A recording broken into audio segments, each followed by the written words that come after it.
রাস্তায় নামে, তখন বাতিলদের কলিজাল থরথর করে কাঁপে ওঠে। আল্লাহর রহমত। দেখছেন না বৈষম্য বিরোধী ছাত্র আন্দোলন? কোন রাজনৈতিক দল তাদের ব্যানারে নামতে সাহস পায় নাই নাকি?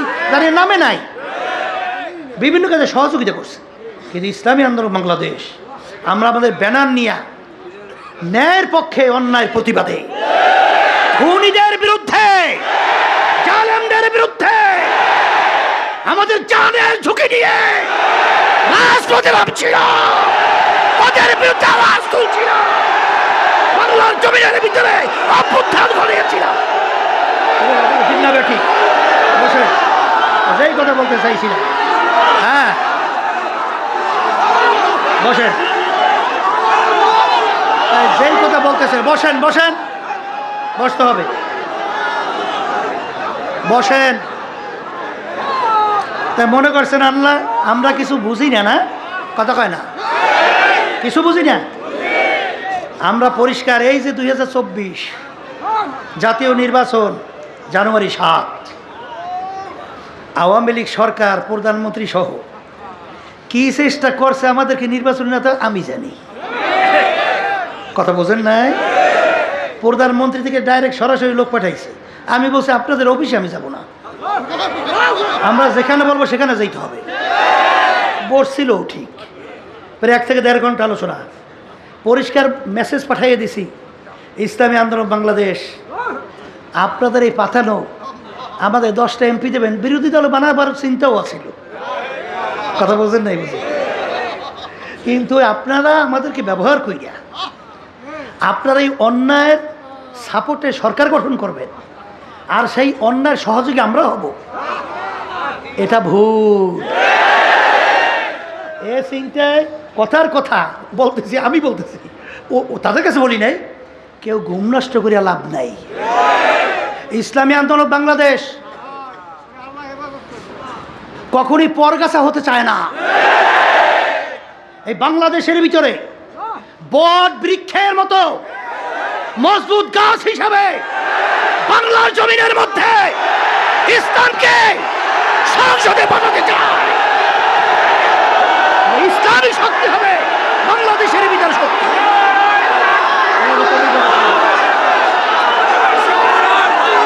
এই জন্য যে কথা বলতে চাইছিলাম, আলহামদুলিল্লাহ,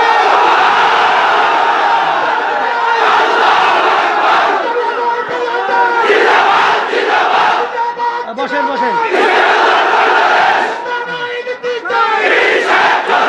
বসো, আলহামদুলিল্লাহ, বসেন সবাই বসেন, শব্দ করবেন না। আলহামদুলিল্লাহ বলেন। আমাদের এই চিন্তাটাকে ভুল না সঠিক, আল্লাহ বরকত দান করবে। আল্লাহ বরকত দান করতেছে, কোনো সন্দেহ নাই। আমাদের কোনো পরাজয় নাই আল্লাহর রহমতে, কারণ আল্লাহর পক্ষ থেকে আল্লাহ সম্মান দান করছে। কথা ঠিক না ঠিক? তাহলে যেই কথা বলতে চাইছিলাম শোনেন, যে রাজনীতি এটাও কার হুকুম? পালন করা লাগবে। আলহামদুলিল্লাহ। অনেকে কিন্তু বলে যে হুজুর চরমনাই মুজাহিদ, 2-1 জন হয়তোবা 1000-এর ভিতরে 1 জন হইতে পারে। বলে হুজুর অন্য মার্কায় দুনিয়ামুখী রাজনীতি দল লিডার তাদের পিছনে ঘুরে, এইটা শুনলে খুশি তো লাগেই, হ্যাঁ? বদদোয়া চাইয়া পাওয়া লাগে না।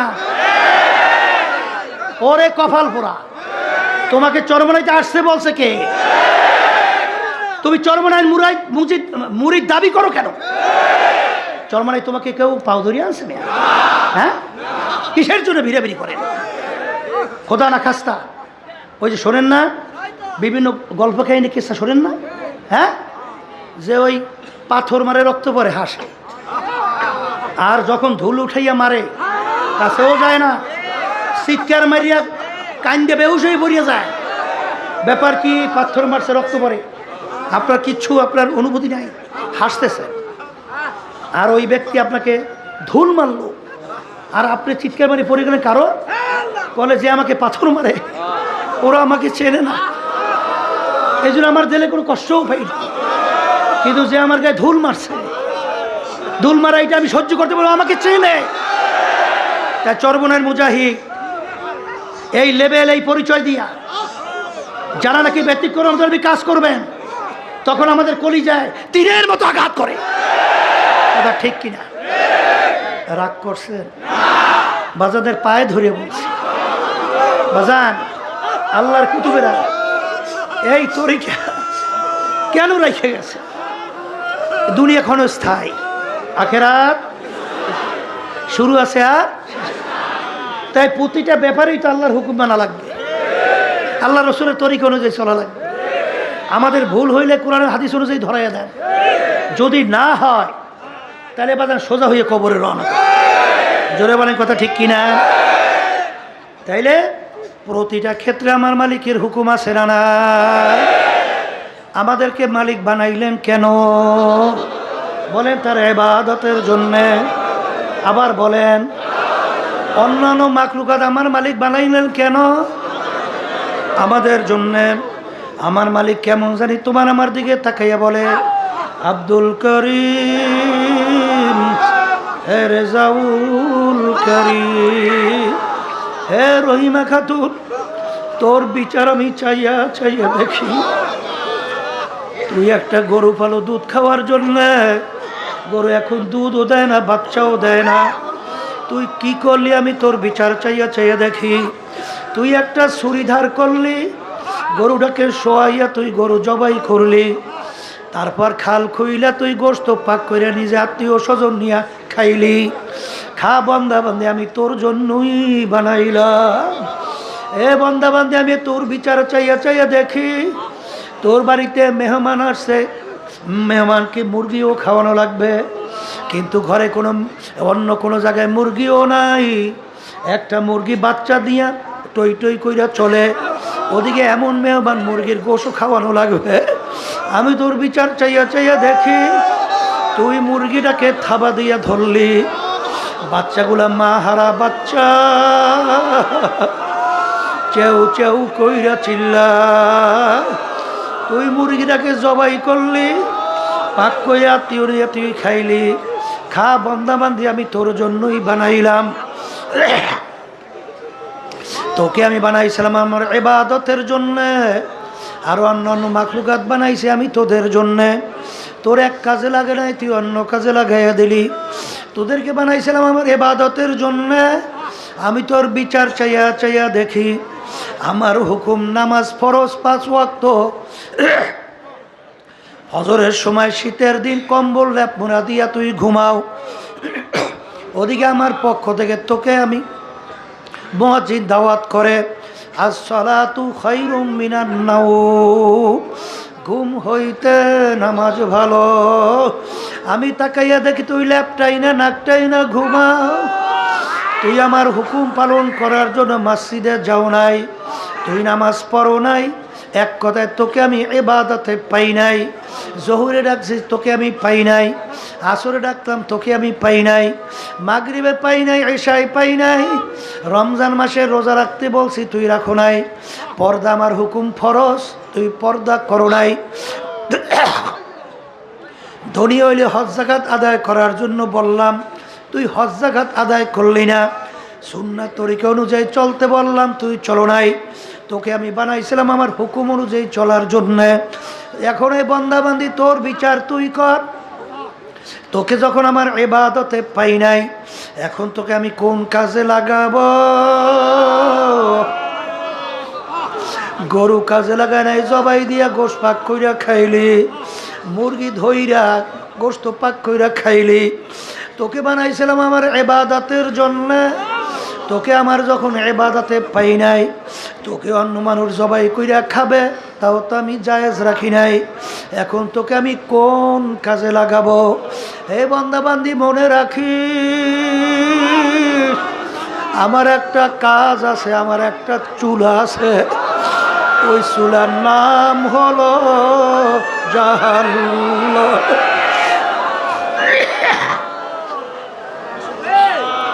আল্লাহ আপনি আমাকে আমাদের সবাইকে মাফ কইরা দেন। আল্লাহু আল্লাহ। বাজার এটা কিন্তু আমার কথা না, কোনো আলেম কোনো মোল্লা মৌলবীর কথা না। আমার মালিক বলেন ওয়াকুদুহান নাসু ওয়াল হিজারা উইদ্দাত লিল কাফিরিন। এ মুসলমান, ওই সত্য কোরআনুল কারীম থেকে আমি বলতেছি, আমার মালিক বলেন জাহান্নামের আগুন আমি জ্বালাবো মানুষ এবং পাথর দ্বারা। আল্লাহ আপনি আমাকে আমাদের সবাইকে মাফ করে দিন। আবার আব্বাজান রহমাতুল্লাহ আলাই বলতেন, বাজান যেই মামলার তদবির নাই তার কিন্তু খালাস নাই। আরে তোমার আমার চিন্তাও নাই, বাজান গুনার পর গুনাহ কইরাই যাইতেছি, কই একটু অনুভূতিও নাই, চিন্তাও নাই, চোখেও পানি নাই, একটু মালিকের দরবারে মাপ চাওয়া রোনা জারিও নাই। ওদিকে বাজান মুসা আলাইহিস সালাতু ওয়াস সালামের জামানা রওনা করছেন মাওলার সঙ্গে, নবী দেখা করবে। দেখে পথের পাশে একটা পাথর কান্দে। মুসা আলাইহিস সালাম বলে, পাথর তুমি কেন কান্দো? বলেন নবী কোথায় রওনা করছেন? আল্লাহর সঙ্গে দেখা করার জন্যে। নবী গো আমার কথা একটু মালিকের কাছে বইলেন যে একটা পাথর তোমার ভয়, তোমার জাহান্নামের ভয়। কাঁদতে কাঁদতে নহর জারি করছে, জাহান্নাম থেকে মাপ চায়। মুসা আলাইহিস সালাম বলে, মালিক পাথর তোমার ভয়, জাহান্নামের ভয়, কান্দে নহর জারি করছে, তোমার জাহান্নাম থেকে মাপ চায়। আল্লাহ রাব্বুল আলামিন বলে, হে জামানার নবী মুসা, তুমি পাথরকে বইলো আমি জাহান্নামের আগুনে জ্বালাবো না। আর মুসা আলাইহিস সালাম আসলেন, বলেন পাথর তোর কপাল ভালো, আমার মালিক তোর কান্না কবুল করছে, আমার মালিক তোকে জাহান্নামের আগুনে জ্বালাবে না। পাথরের কান্না বন্ধ হয়ে গেল। কিছুদিন পর ওই পথ থেকে নবী রওনা করলেন, দেখে পুনরায় আবার পাথর কান্দে। নবী ধমক দিয়া বলে, পাথর তুই কি আমার কথা বিশ্বাস করো নাই? তুই আবার কেন কান্দ? পাথর বলে, নবী বিশ্বাস করছি, কিন্তু আমি চিন্তা ভাবনা কইরা দেখলাম আমি পাথর যদি না কানতাম আপনার নজরে আমি পড়তাম না, আর আপনার নজরে না পড়লে আমার কথা মালিকের কাছে বলতেও পারতেন না, আর আমি পাথর বুঝি জাহান্নামের আগুন থেকে মাপও পাইতাম না। যেই কান্নার উসিলায় আমি পাথর জাহান্নামের আগুন থেকে মাপ পাইলাম, ওই কান্না আমি কিয়ামত পর্যন্ত ছাড়ব না। এ কবরের যাত্রীরা, একটা পাথর যদি মাওলার ভয়, মাওলার জাহান্নামের ভয়, কাঁদতে কাঁদতে যদি নহর জারি করতে পারে, তোমার আমার দিল কি পাথরের চেয়েও শক্ত হইয়া গেল?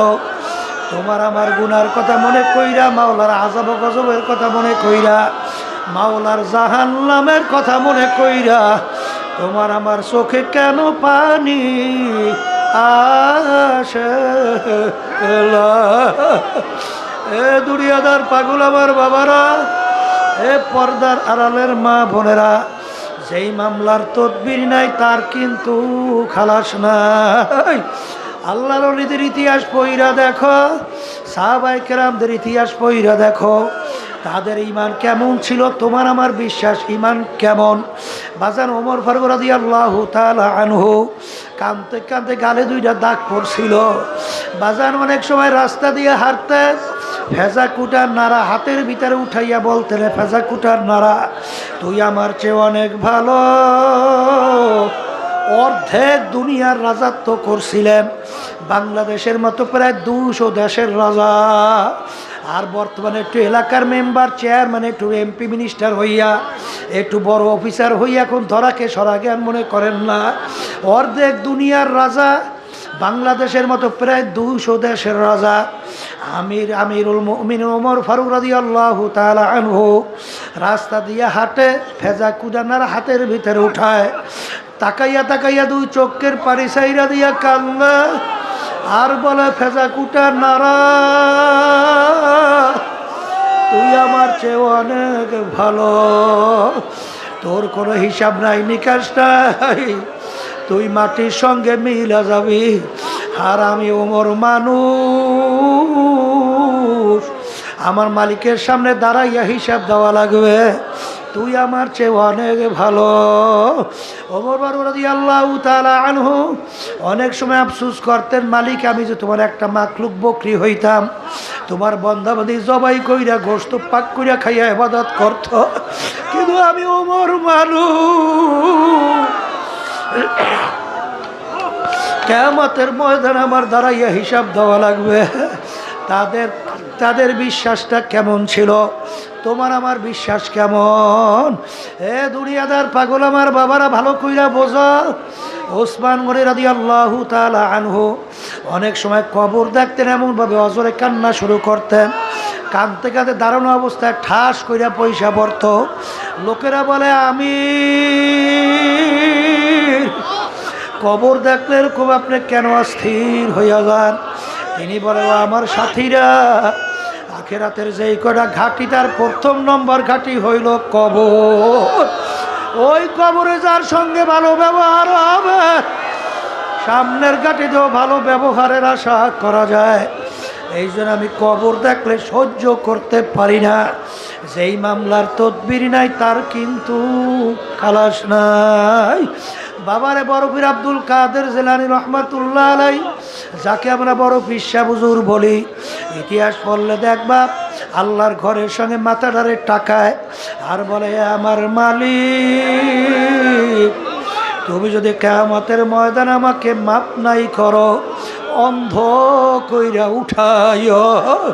দুনিয়ার মানুষ দেখে হাতে জাহান্নামের শিকল, আল্লাহ বলবে দেখো যারা আমরা বড় বিশ্বাস বলছি, দেখো তার অবস্থাটা কি। আল্লাহ আপনি আমাদের মাফ করিয়া দেন। আরে মালিক অন্ধ করে উঠাইয়া, একতলা জন নদীকে আজাব। বাজান যেই মামলার তদবির নাই, তার কিন্তু খালাস নাই। আমার দাদাজান রহমাতুল্লাহ আলাইহি আমাদের পাশেই ঘুমাইয়া আছে।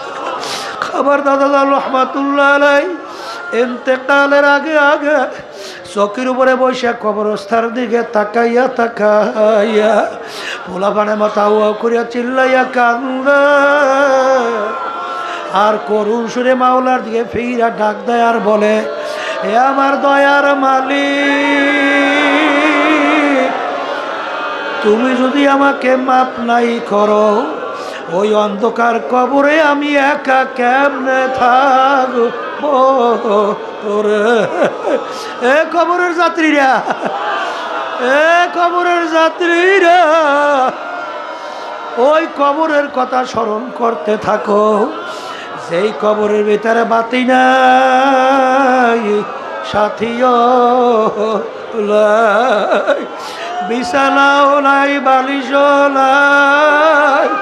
আল্লাহ আল্লাহ, আল্লাহর হাবিব বলেন, হে আমার উম্মতেরা, আল্লাহু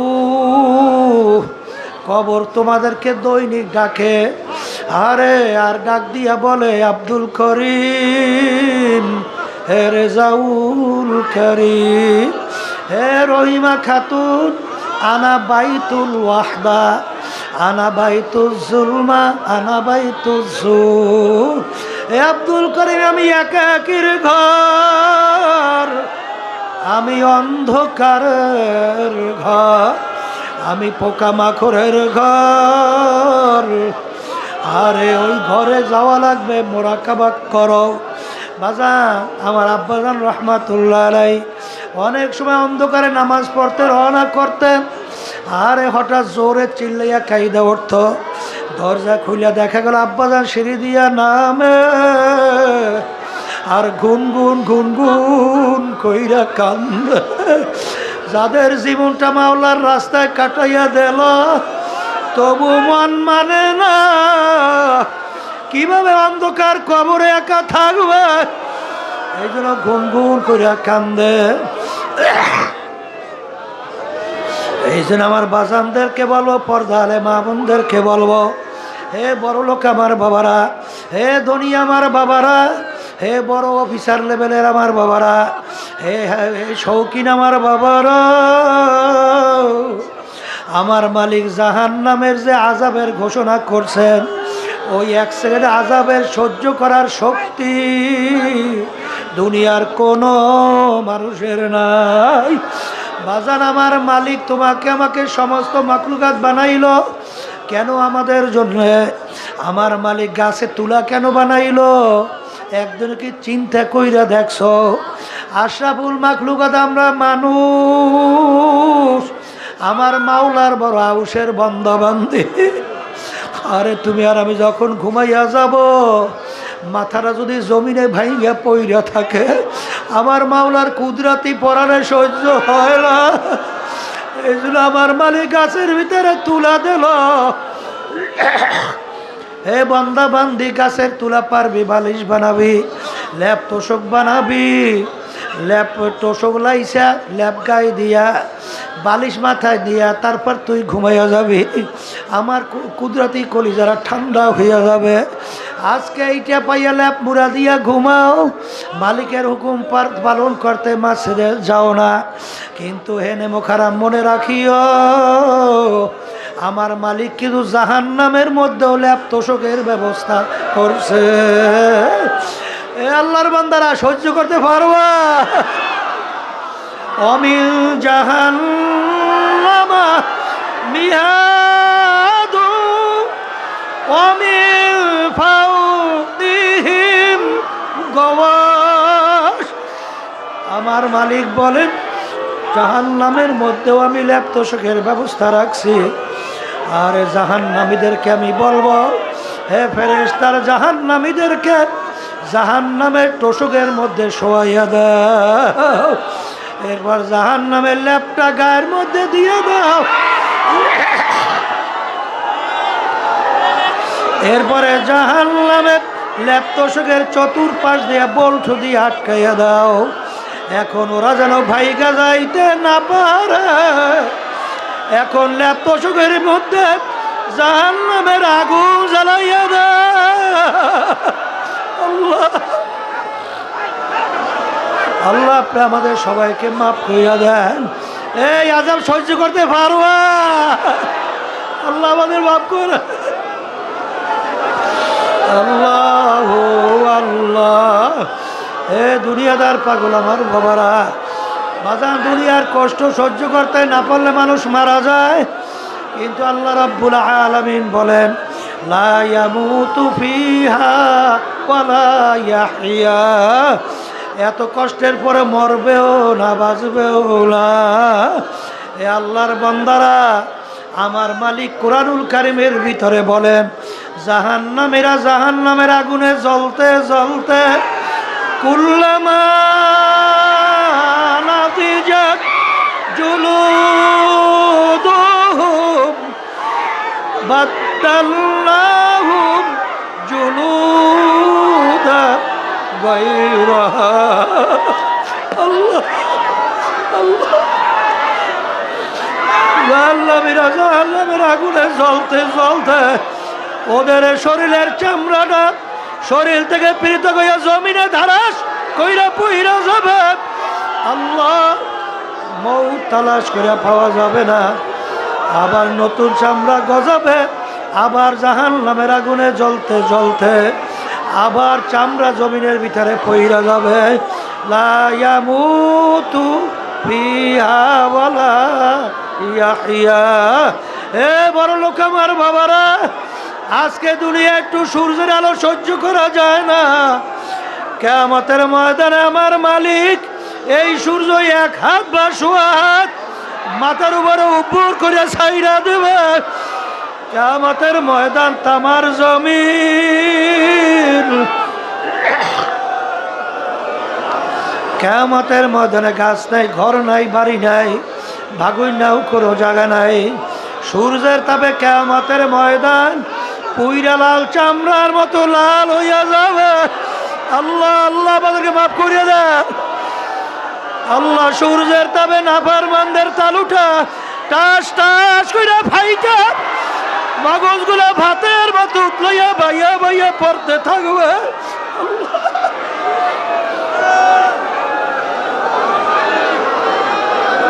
লা ইয়ামুতু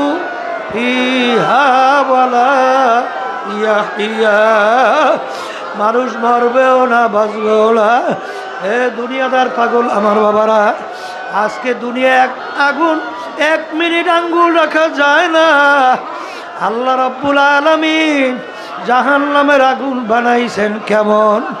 আল্লাহর হাবিব বলেন, এ মুসলমান বিশ্বাস করা লাগবে না? আল্লাহর হাবিব বলেন জাহান্নামের আগুন দুনিয়ার আগুনের চেয়ে 70 গুণ তেজের আগুন জাহান্নামের আগুন। আল্লাহ আপনি আমাদের সবাইকে মাফ কইরা দিয়ে জাহান্নামের আগুন কেমন তেজের হবে?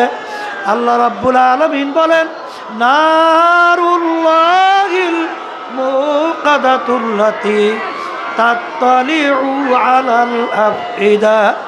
এমন তেজের আগুন হবে শরীরের যে কোনো জায়গায় লাগার সঙ্গে সঙ্গে ওই আগুন যাইয়া কলিজা পর্যন্ত পৌঁছে যাবে। আল্লাহ আপনি আমাকে আমাদের সবাইকে মাফ করিয়া দিয়ে আল্লাহ আল্লাহ। হে আরাম প্রিয় আমার বাবারা, হে বড় লোক আমার বাবারা, হে ক্ষমতা সম্পন্ন আমার বাবারা, দুনিয়া আজকে একটু গরম সহ্য করা যায় না, পেটের ব্যথা সহ্য করা যায় না, একটু মাথার ব্যথা সহ্য করা যায় না। আল্লাহ আল্লাহ আমাদের সবাইকে মাফ করিয়া দিয়েন। আল্লাহ ফাসাও ফাতার ইজিল কাশাফাল গুবার আফারাসুন তাহতার জল কামে এমারো। এ দুনিয়াদার বড় লোক আমার বাবারা, এ টাকা পয়সা সম্পদের মালিক আমার বাবারা, আজকে চক্ষু খোলা দুনিয়ায় কেউ পরিচয় দেয় আমি পীর, কেউ পরিচয় দেয় আমি মুফতি, কেউ দেয় মহাদেশ, কেউ দেয় আমি এমপি, আমি মিনিস্টার, আমি চেয়ারম্যান, আমি মেম্বার, আমি অমুক বড় বড় অফিসার, আমি অমুক বড় বংশের লোক, আমি অমুক বড় শিক্ষিত ডক্টর। এই পরিচয় কোন পর্যন্ত? যে কয়দিন চক্ষু দুইটা দুনিয়ার মধ্যে খোলা থাকবে, যেদিন চিরতরে চক্ষু বন্ধ। আল্লাহ এখন দুনিয়ার দিকে তাকাইয়া দেখো, 3টা সাদা কাপড় দিয়া তোমাকে প্যাচ দেছে, মাথায় বানলো, মাজায় বানলো, পায়ে বানলো। এখন তাকাইয়া দেখো প্যাকেট করিয়া ফালাইয়া রাখছে। কোথায় তোমার পীরগিরি, কোথায় তোমার অফিসারগিরি, কোথায় তোমার টাকার গরম, কোথায় ক্ষমতার গরম, কোথায় বংশের গরম? কিছুই আর নাই। আজকে বরমেয়া পীর চক্ষু খোলা দুনিয়ায় পরিচয় চলে, কিন্তু যেদিন চিরতরে চক্ষু বন্ধ সেদিন দেখতে পারবা তুমি কি অমুক টমুক সমুক না খোদা না কাস্তা জাহান নামের একজন কয়েদি। এই জন্য আমার বাজানদেরকে বলবো, চরমনাইয়ের ময়দান তৈরি করার মূল উদ্দেশ্য বাজান বুঝ পয়দা হইয়া দুনিয়া ক্ষণস্থায়ী জিন্দিগি ভিতরে বসাইয়া আখেরাতের স্থায়ী জিন্দিগি তার সম্বল কামাই কইরা আমার মালিকের খাঁটি গোলাম হইয়া খাসবান্দি হইয়া তারপর দুনিয়ার থেকে বিদায় নিয়ে কবরে যাওয়া লাগবে। আর এই ঔষধ আল্লাহর কুতুবেরা রাখছেন, ঠিক মতো পালন করে দেখো বাজান, দিনার দিন আল্লাহর ফজল ও করমে তোমাদের দিল নেকে চোখবে গুনার থেকে ফেরবে। আমার মালিকের পাগল হইয়া চোখে পানি নিয়া তারপর কবরে যাইতে পারবা। এখন খেয়াল সহকারে অল্প সময় একটু মাওলার জিকির করি। লা ইলাহা ইল্লাল্লাহ, আল্লাহুম্মা আমিন, আল্লাহুম্মা আমিন। अगर जानबे माशूक नबाशद काशाश तलबे आशिक बेचारा नारासद बजाए। ও মাবুদ গো, গুনার বোঝা মাথায় নিয়ে বড় আশা করে তোমার শাহী দরবারে হাত তুলছি মালিক, দয়া মায়া করে আমাদের জীবনের গুনাহ খাতাগুলো মাফ করে দেন। এ আল্লাহ, কত সাদা দাড়িওয়ালা আমার বাবাদেরকে নিয়ে হাত তুললাম। এ আল্লাহ, আপনার কত খাস বান্দাদেরকে নিয়ে হাত তুললাম। আল্লাহ, কত জাকিরিন শাকিরিন আপনার বান্দাদেরকে নিয়ে হাত তুললাম। পর্দার আড়ালে অনেক আপনার খাস বান্দিদেরকে নিয়ে হাত তুললাম। কত তলেবে এলেমদেরকে নিয়ে হাত তুললাম, নাইবে রসুলদেরকে নিয়ে হাত তুললাম। যে হাত আপনার কাছে পছন্দ, এর বরকতে আপনি আমাদের জীবনের গুনাহ খাতা মাফ করে দেন। হে আল্লাহ, আমাদের কলবের ভিতরে আপনার মারিফাতের নূরের বাতি জ্বালাইয়া দেন। আল্লাহ, আপনার আশায় পাগল না বানাইয়া কবরে নিয়েন না। সুবহান রাব্বিকা রাব্বিল ইজ্জাতি আম্মা ইয়াসিফুন ওয়া সালামুন আলাল মুরসালিন আলহামদুলিল্লাহি রাব্বিল আলামিন।